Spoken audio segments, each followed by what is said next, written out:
universo as galáxias colidem a 435 mil quilômetros por hora. Tudo acabaria em pedacinhos. Um dia, isto acontecerá com a nossa Via Láctea. Para entender as galáxias, precisamos entender as colisões entre as galáxias. Agora as colisões mais violentas do nosso universo, quando as galáxias colidem.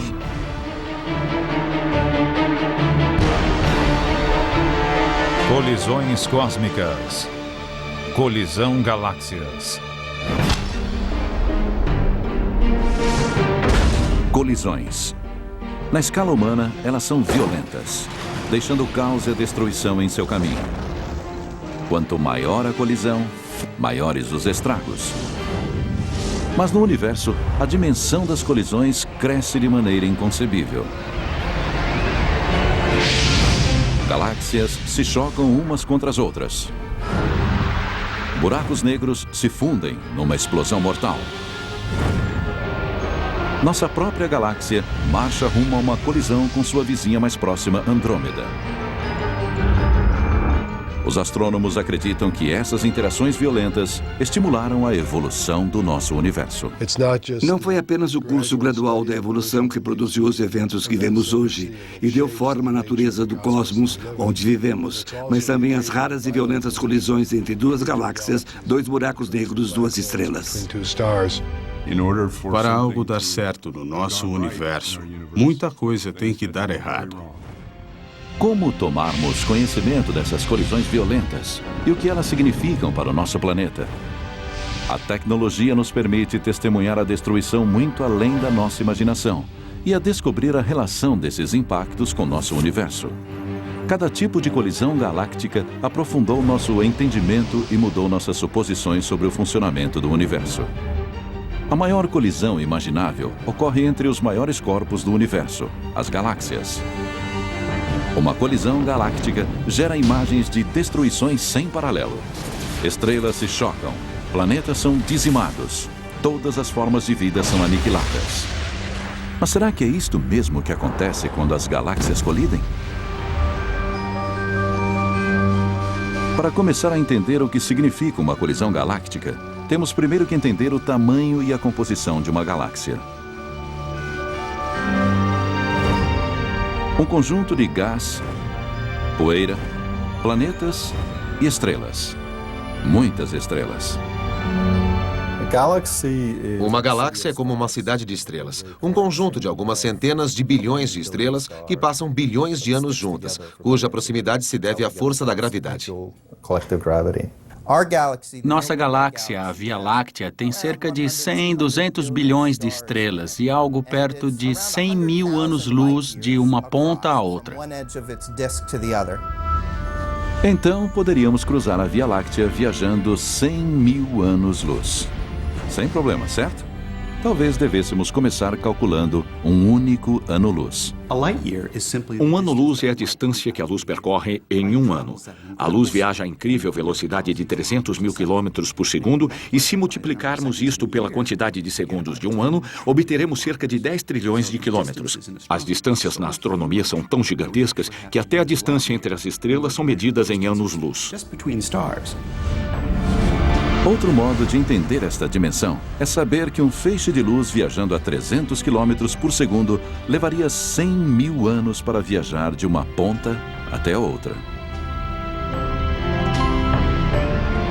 Em seus 4 bilhões e meio de anos, o Sol orbitou o centro da Via Láctea apenas 20 vezes. Apesar das grandes distâncias, os objetos dentro do nosso universo colidem o tempo todo, desde que o universo ainda era jovem. As galáxias começaram a se formar centenas de milhões de anos após o Big Bang, quando agrupamentos de estrelas e gás interestelar se aglutinaram pela ação da gravidade. Estas galáxias primitivas eram pequenas, com apenas 1/10 do tamanho da Via Láctea.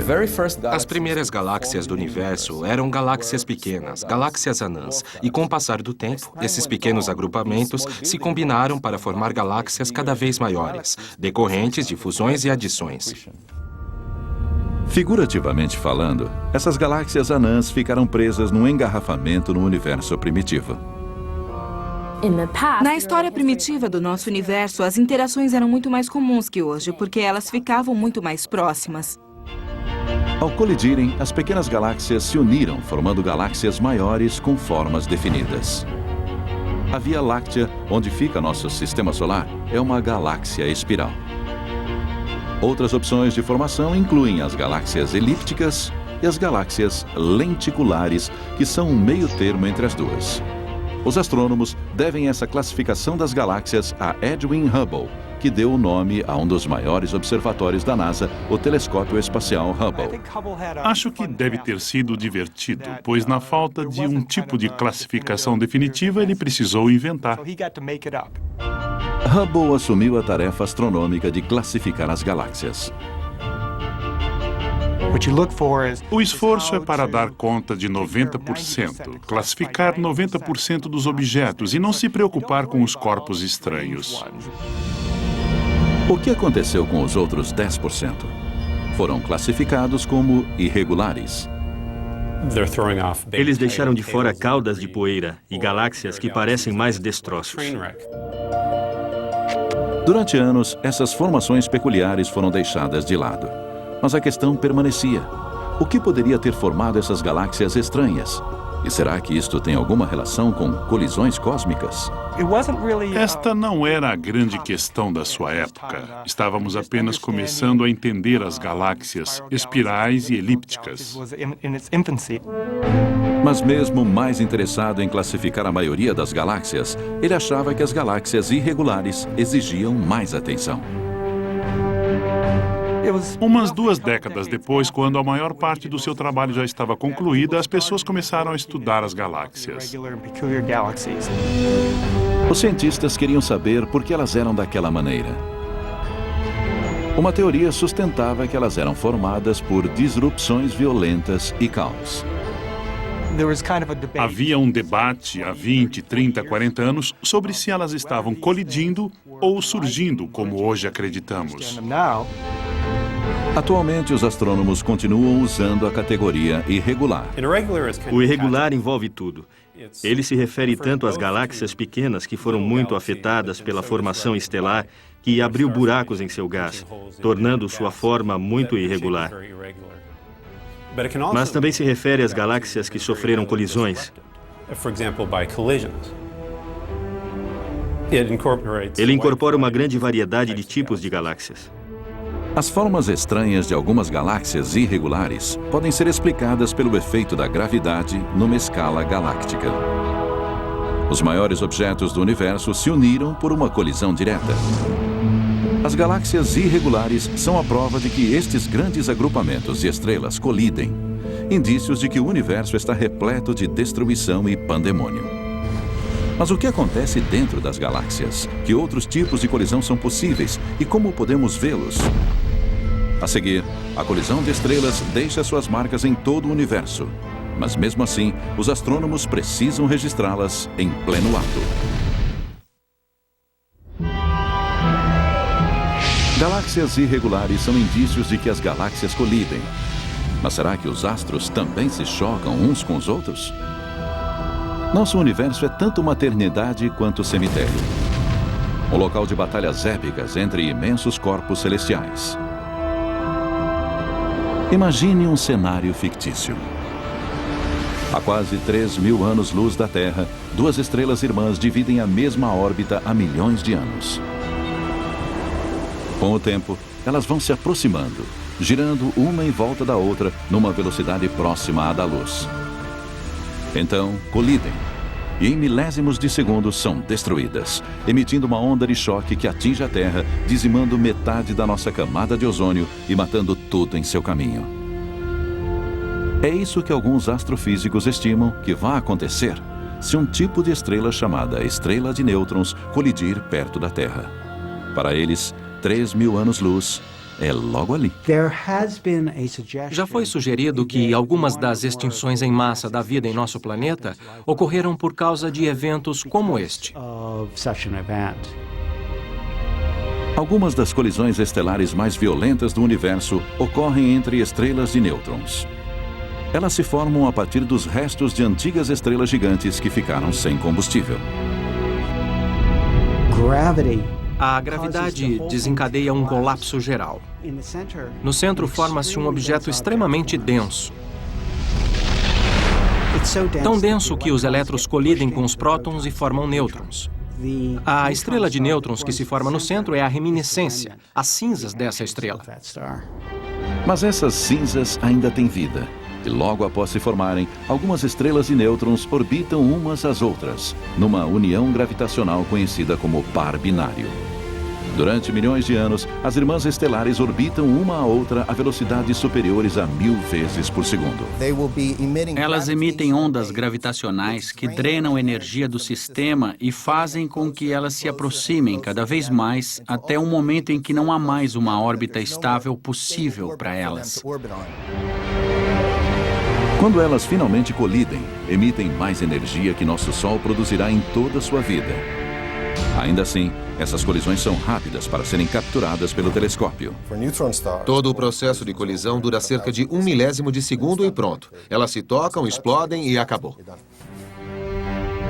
A colisão emite uma gigantesca onda de choque pelo espaço. Da Terra, isto é detectado como uma explosão de raios gama. Um evento breve, mas muito forte. O indício de uma das colisões mais violentas do universo. Mas só recentemente, os cientistas começaram a entender totalmente o que ele significa. Lampejos de raios gama ocorrem poucas vezes por dia nos céus. Nós monitoramos todo o céu constantemente atrás deles e eles são conhecidos há cerca de 40 anos. A Força Aérea Norte-Americana detectou as explosões de raios gama anos antes de a comunidade científica descobrir que eles existiam. As explosões de raios gama foram descobertas por acaso, por meio de satélites militares, como resultado do Tratado de Proibição Parcial de Testes Nucleares, na década de 50, no governo Eisenhower. O tratado nuclear assinado no governo de Eisenhower resultou na criação de satélites militares projetados para procurar explosões nucleares.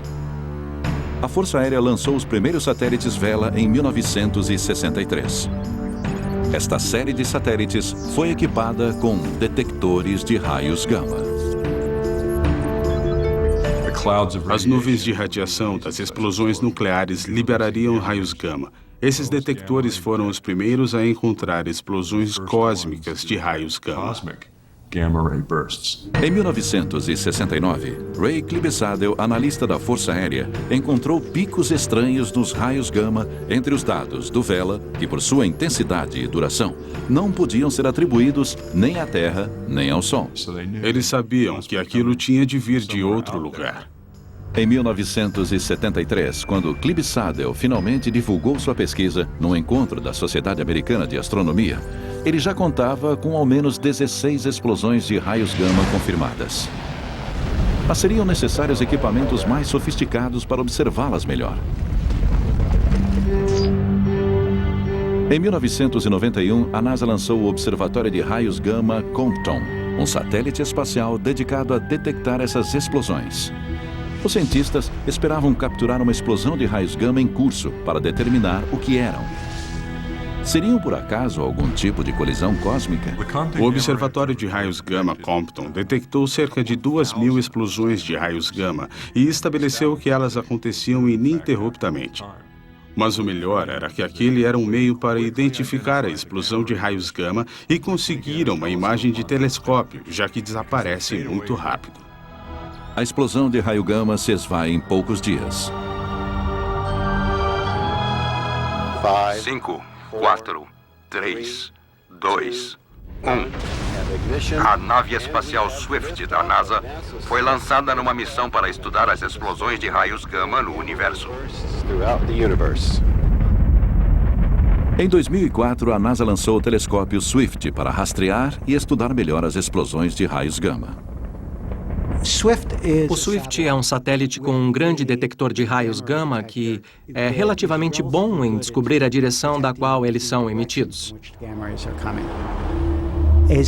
Assim que ele detecta um raio gama, transmite sua localização por rádio para a Terra e então gira um telescópio de raios X para a mesma direção. Em 2005, o Swift detectou uma explosão e respondeu a ela em menos de 1 minuto para observá-la. Enquanto isso, o Swift enviou as coordenadas da explosão para a rede de telescópios em terra. Um deles fica perto do cume da montanha Palomar, em San Diego, na Califórnia.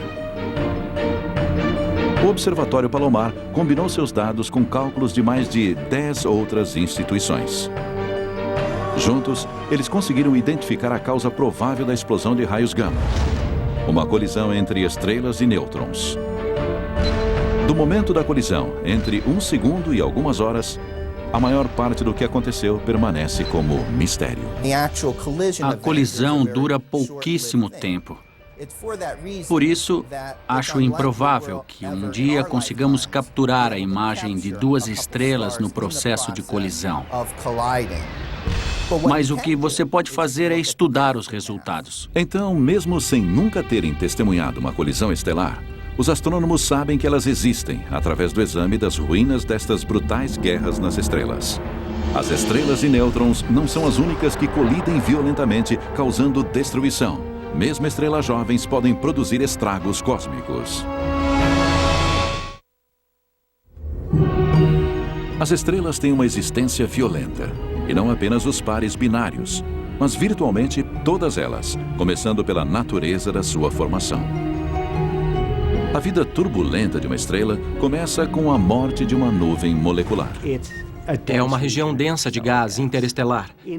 Nessas nuvens se formaram estrelas, planetas e o nosso próprio sistema solar.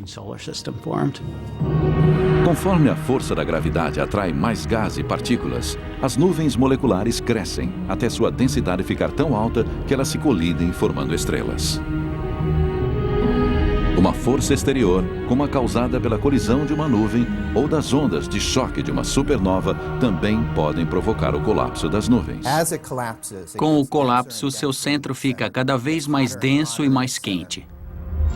Pesquisas recentes mostram que a primeira formação de estrelas ocorreu apenas 100 milhões de anos após o Big Bang. Alguns astrônomos acreditam que essas estrelas ainda podem ser encontradas na nossa Via Láctea.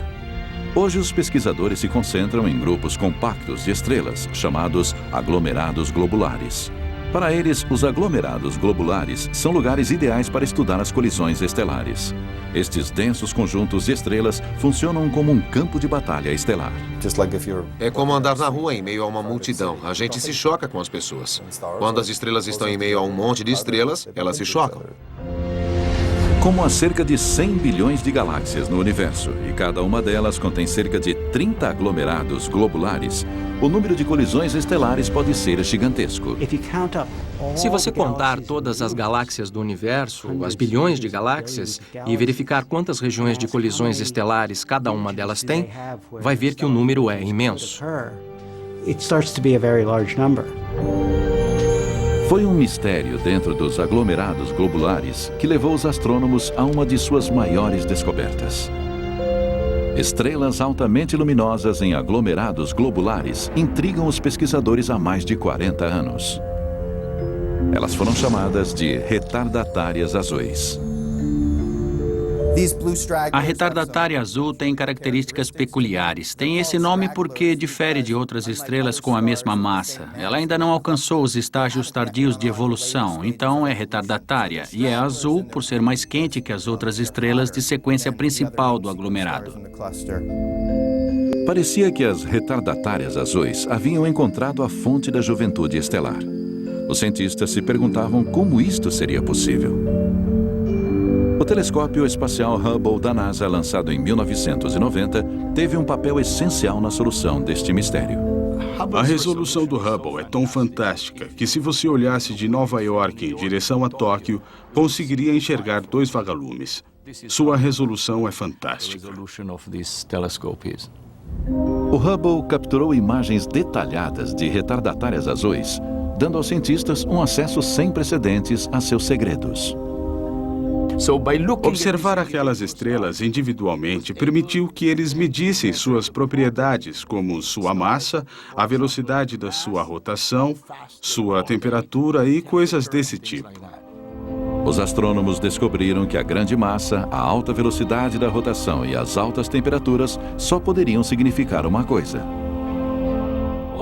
Hoje acreditamos que a retardatária azul é o resultado da fusão de duas estrelas, e essas fusões podem ter acontecido através de colisões diretas, duas estrelas que se chocaram ou duas estrelas que estavam no sistema binário e giravam em torno de sua gravidade central.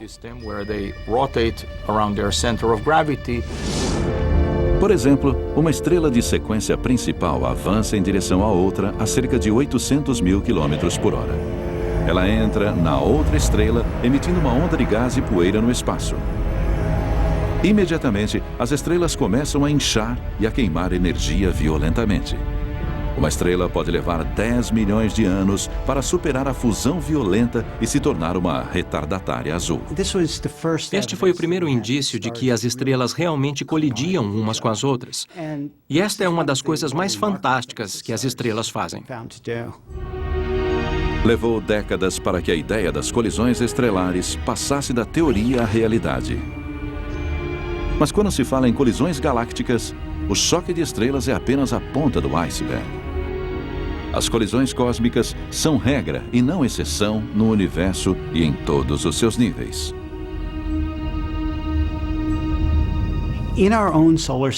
Em nosso sistema solar, todos os planetas e corpos que enxergamos foram formados através de colisões. A poeira colide e se transforma em areia, que colide e forma pedrinhas. De pedrinhas para pedregulhos, de rochas para asteroides e de asteroides para planetas. Então, nós mesmos nos originamos das colisões.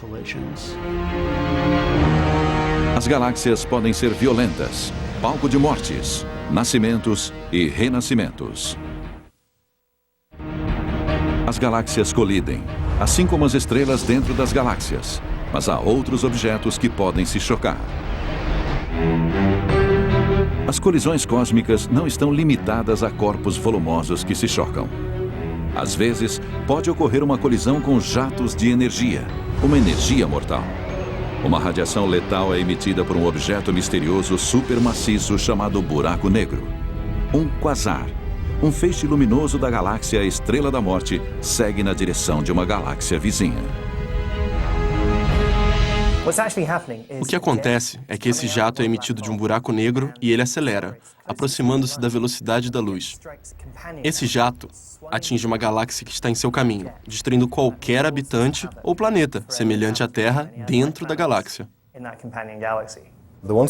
Os que estiverem mais perto serão destruídos. Os outros sofrerão danos em sua atmosfera. Estes são verdadeiros sobreviventes de um buraco negro supermaciço. Parece ficção científica, mas é um fato. A sorte da nossa galáxia é que este cataclismo acontecerá no sistema 3C321, que está muito distante de nós, a 1,4 bilhões de anos-luz. Esta foi a primeira vez que os astrônomos observaram o jato de um buraco negro atingir uma galáxia, mas este evento levanta muitas questões, começando com: o que é um buraco negro? E será que corremos o risco de sermos atingidos por um raio mortal? Os buracos negros não são buracos, mas sim objetos incrivelmente densos e maciços. Os buracos negros são tão densos e sua atração gravitacional é tão forte que nada consegue escapar deles, nem mesmo a própria luz. Foram necessárias observações de vários telescópios para conseguirmos uma imagem completa deste fenômeno único. Só unindo as informações que cruzam o espectro eletromagnético que podemos começar a estudar os buracos negros com precisão. Parte desta imagem foi captada por este telescópio, o VLA, Very Large Array, no Novo México.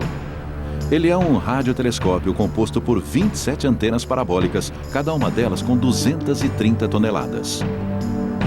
As antenas são dispostas no formato de um Y, e cada braço desse Y tem 20 quilômetros de comprimento. Ele é especialmente adaptado para observar buracos negros, como o que existe em nossa galáxia. Aquela coisa é cerca de 4 milhões de vezes mais maciça que o Sol e produz todo tipo de fenômeno. Mas o gás e a poeira entre nós e o buraco negro escondem tudo isso dos telescópios que precisam de luz. A habilidade do VLA em detectar ondas de rádio permite que ele enxergue através da poeira estelar. Radiotelescópios e telescópios de infravermelho são os únicos instrumentos disponíveis para estudar isso. Assim como o telescópio comum coleta ondas de luz para formar uma imagem, nós coletamos ondas de rádio. Ondas ópticas e de comprimento curto não conseguem enxergar as partes internas dessas regiões, mas o rádio pode. Locais que trabalham com ondas compridas, como este, conseguem examinar as partes internas dessas regiões obscurecidas para as outras faixas de ondas.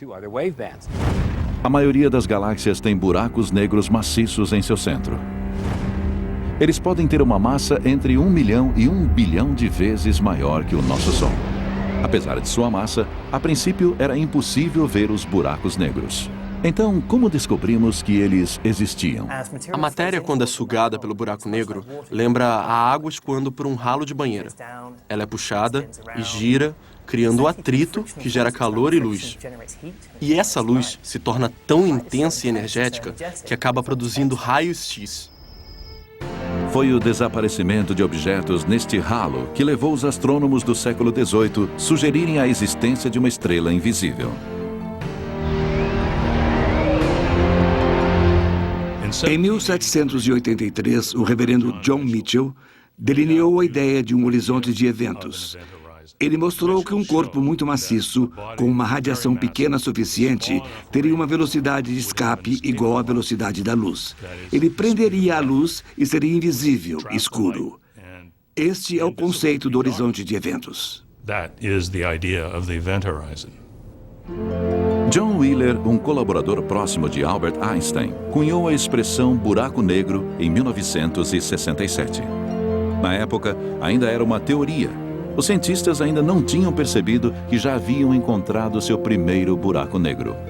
O indício eram os raios-x, uma energia invisível produzida pelos buracos negros. Em 1971, a fonte dos raios-x foi identificada como sendo uma estrela azul maciça e gigantesca. Mais tarde, no mesmo ano, ficamos assombrados ao descobrir que esta estrela óptica tão maciça estava orbitando a fonte dos raios-x numa velocidade muito alta. E isso significava que a massa da fonte dos raios-x era mais que 3 vezes maior que a do nosso Sol. Isso deixou claro que ele era um buraco negro. Possivelmente o maior incentivo para o estudo dos buracos negros veio de outro grande observatório da NASA, o Observatório de Raio-X Chandra. Sempre nos perguntam por que não fazemos astronomia de raio-x em Terra, se é mais arriscado, mais caro e mais difícil colocar o telescópio no espaço. Mas a atmosfera da Terra é muito opaca para os raios-x. Ela bloqueia todos os raios-x vindos de estrelas e galáxias distantes. Então, para fazer astronomia de raio-x, temos que ir para o espaço e o Chandra é o melhor telescópio de raio-x que já tivemos. Ele é perfeito para estudar objetos e regiões do universo nas quais as condições violentas e extremas geram os raios-x. Por exemplo, a matéria que cai num buraco negro, estrelas explodindo em supernovas ou a colisão de galáxias. E o Chandra é especificamente adaptado para estudar essa violência cósmica.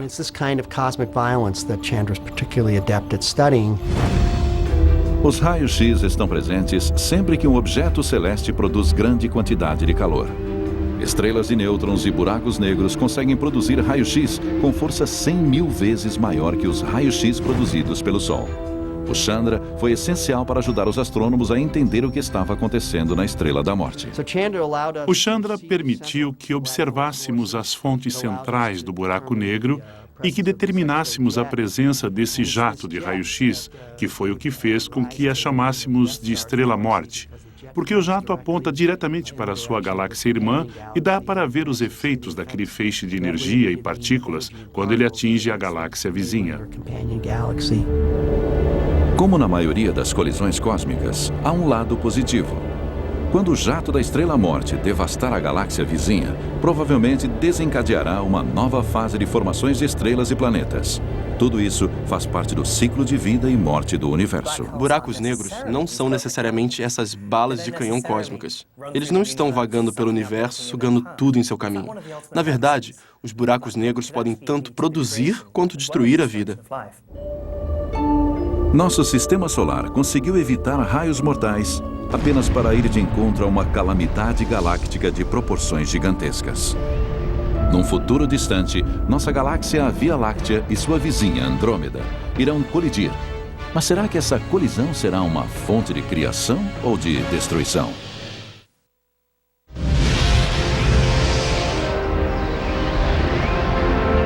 O que significa uma colisão galáctica como esta? O maior perigo vem das colisões com esses reatores termonucleares, também conhecidos como estrelas. Se uma estrela se aproximar muito do sistema solar, pode enviar cometas em nossa direção. Se ela se aproximar ainda mais, pode mudar a órbita da Terra ao redor do Sol, e a vida como conhecemos deixará de existir, pois, ao nos afastarmos do Sol, toda a água ou vai evaporar ou vai congelar. A colisão entre a Via Láctea e Andrômeda está prevista desde o universo primitivo, quando ambas as galáxias nasceram, uma ao lado da outra. As coisas que se fundem nascem ligadas e acabam se juntando. Coisas que nascem à parte normalmente não se fundem, elas se separam. A maioria das galáxias está se separando no nosso espaço em expansão. Todas as galáxias que estão distantes de nós se separam cada vez mais até desaparecerem de vista dentro de determinado tempo. A única exceção é a galáxia Andrômeda, a vizinha mais próxima, nossa galáxia irmã. Em algum momento do passado, a gravidade entre a Andrômeda e a Via Láctea se inverteu, diminuindo a velocidade entre as duas. E agora elas estão se aproximando devido a esta atração mútua. Elas vão colidir. Parece que elas estão vindo diretamente uma para a outra e a situação vai ficar muito feia para nós. A galáxia Andrômeda colidirá com a Via Láctea daqui a cerca de 5 bilhões de anos. Quais são as provas desta futura colisão? A luz emitida por Andrômeda fornece um indício mais forte de sua aproximação.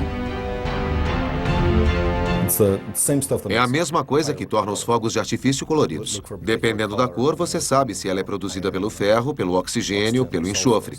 E sabendo a cor que aquilo deveria ter, então observamos se ela está mais azul ou vermelha. Se estiver mais azul, é porque ela está vindo na sua direção.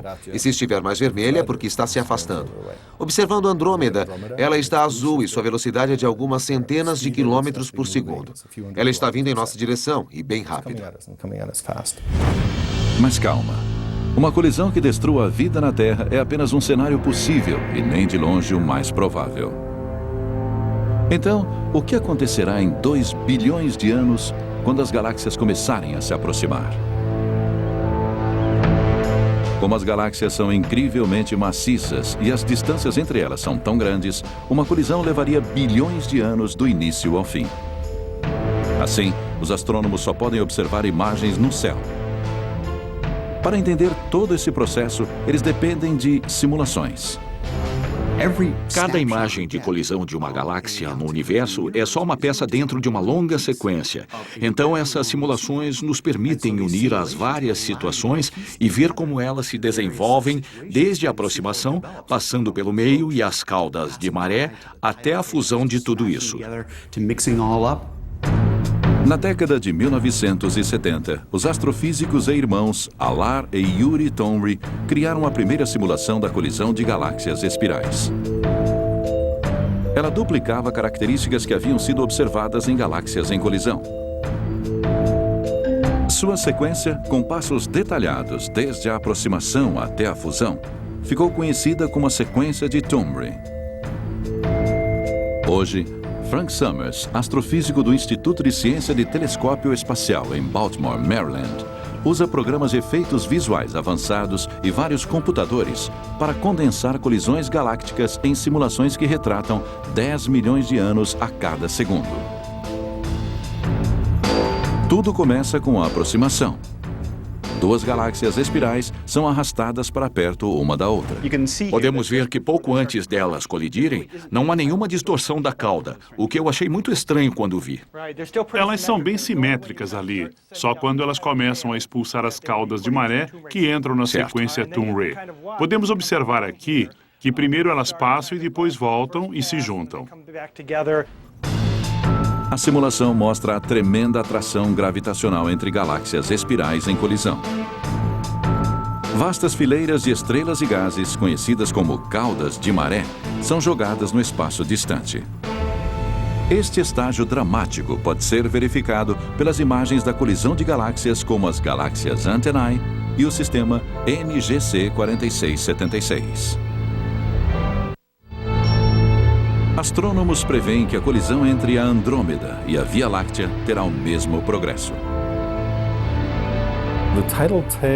As caudas de maré, que são basicamente a periferia da Via Láctea, serão separadas.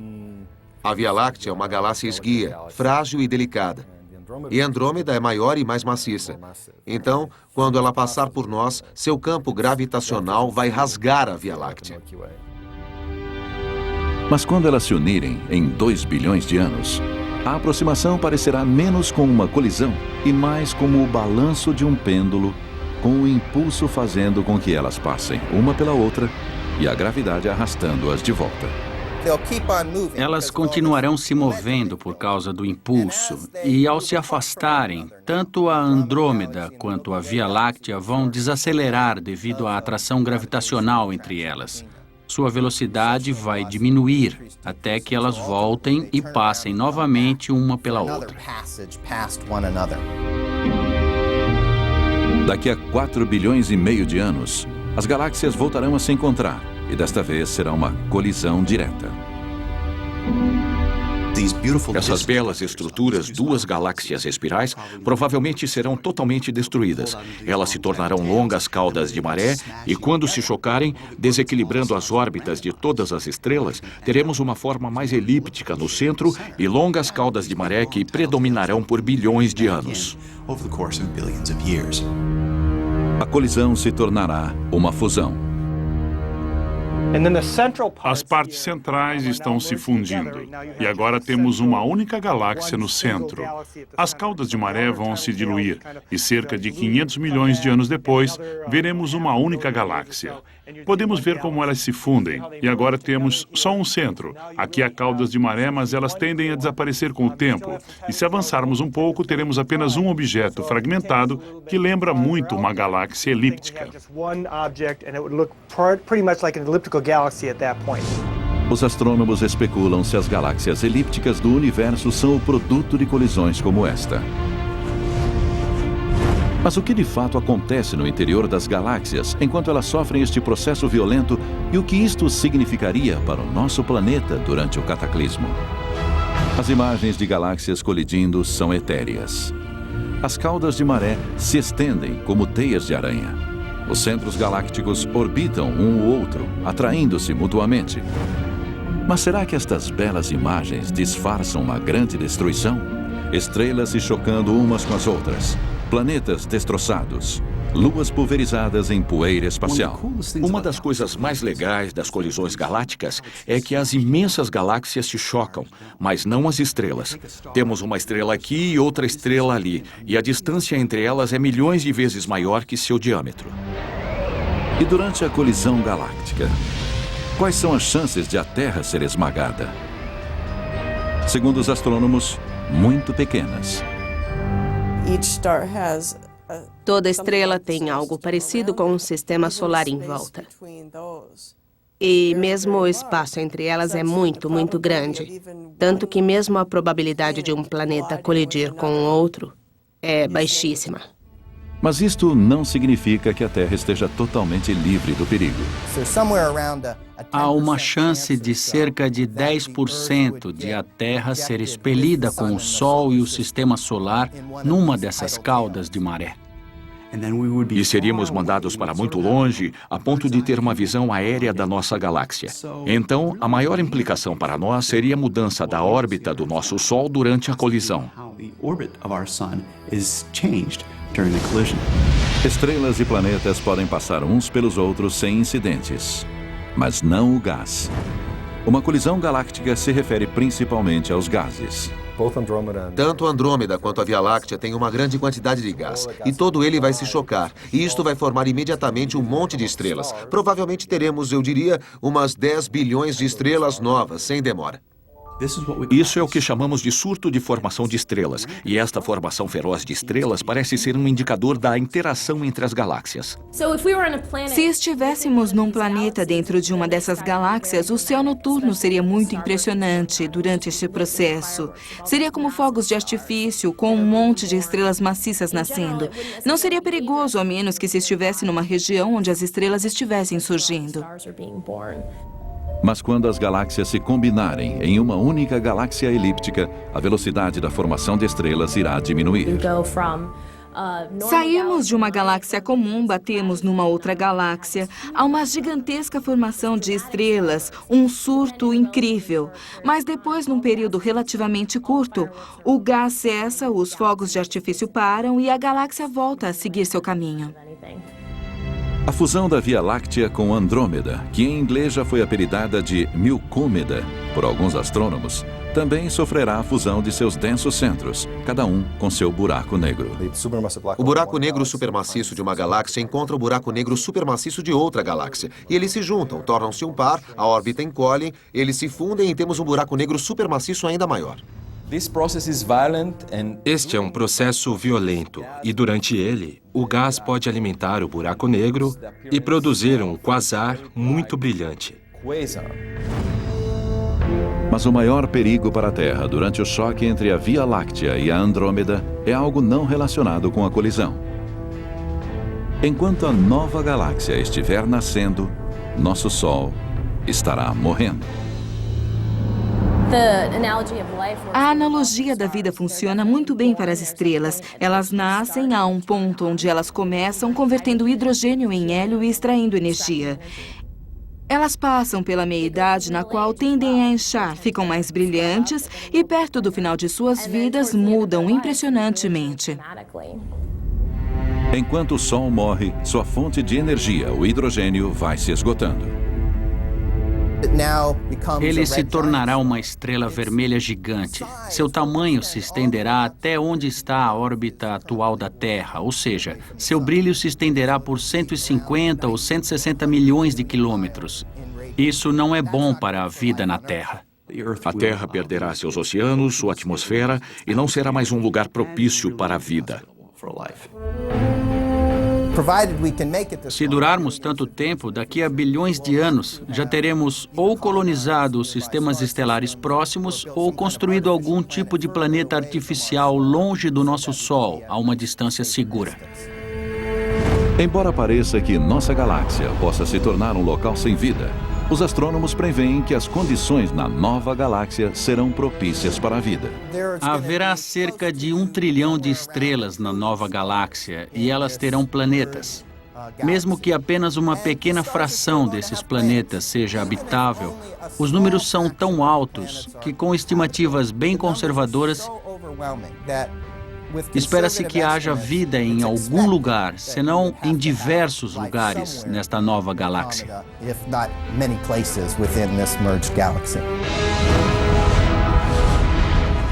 No nosso universo, a fusão mais fundamental ocorre entre a vida e a morte. A grande quantidade de colisões entre estrelas, buracos negros e mesmo galáxias representa o mais violento dos eventos que traz consigo o renascimento. Versão brasileira DPN Santos.